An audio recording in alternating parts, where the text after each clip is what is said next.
remember reading The Miracle of Forgiveness. And you want to talk about the perfectionism complex of Mormonism. I think it's born out of The Miracle of Forgiveness. And I really was a fan of Spencer W. Kimball, and he wrote that.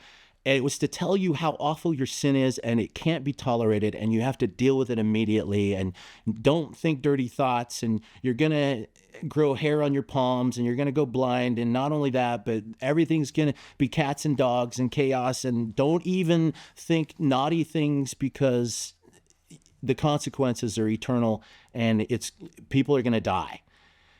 And then he inserts this weird little faith-promoting story about Bigfoot for some reason, to where now Mormons have this weird obsession with Bigfoot. And isn't Bigfoot Cain? And isn't there something about Bigfoot? Anyway, I just thought that was kind of weird and obscure, but it was fun. It's like, oh yeah, Bigfoot, that comes from The Miracle of Forgiveness. Needless to say, I read The Miracle of Forgiveness, and I don't know how, but I had the good sense as a teenager, a faithful Mormon, to read that and go, this is a bunch of garbage. And I remember folding it up and throwing it in the trash. Now, that's not to say that I didn't believe that Spencer W. Kimball was a prophet. I did. I thought he was the leader. I just thought he's wrong. And I had cognitive dissonance to make that connection that this is garbage. This is not accurate. And I'm not gonna do this. I'm not gonna subscribe to this.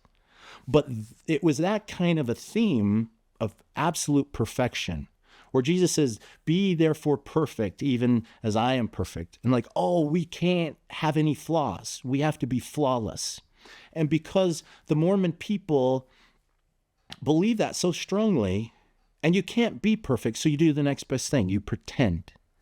And then it creates this culture of competitive righteousness. It creates a culture of feigned righteousness. You're pretending. You're putting on a show. Now we become the Pharisees.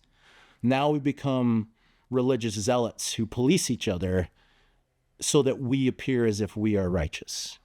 And then the whole thing with religion and righteousness is you don't really need Jesus, because if you're following all those rules, and I was a really good rule follower, then at the end you pat yourself on the back and say, hey, I did such a good job because I'm so good at following these rules.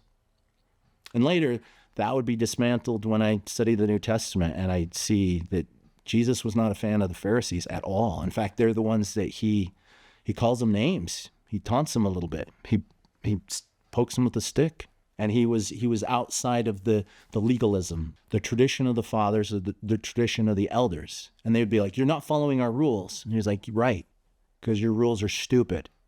And your rules are unnecessary. And your rules are an unnecessary burden.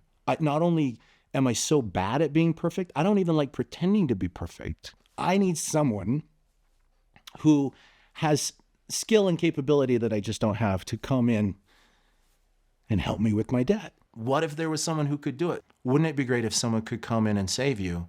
It's Jesus. I am a screw up and I need help, and Jesus can be trusted.